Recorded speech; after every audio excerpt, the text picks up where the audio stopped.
आधा आंगनवा सूरज कइले अजोरिया रे कइले अजोरिया हो।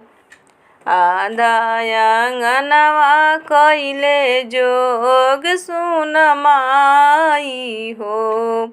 आधा आंगनवा कइले जोग सुन माई हो। शादी त कैनी पापाया अपना दामाद लगी अपना दामाद लगी। नैहर छोड़वानी हमार सुनी पापा हो।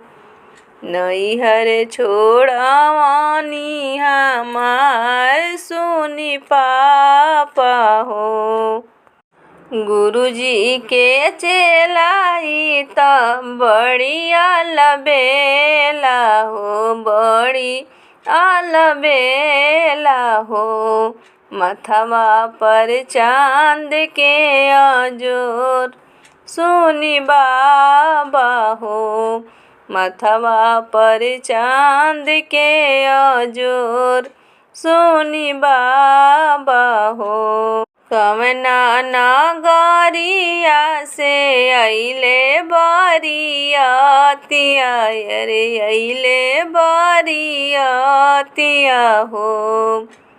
कवना नगरिया भइले सोर सुनी बाबा हो।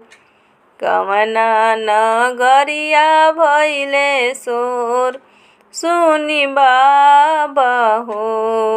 अवधा नगरिया से अइले बरियतिया रे अइले बरियतिया हो।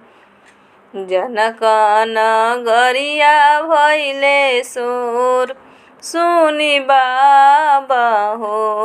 जनक नगरिया भइले सोर सुनी बाबा हो।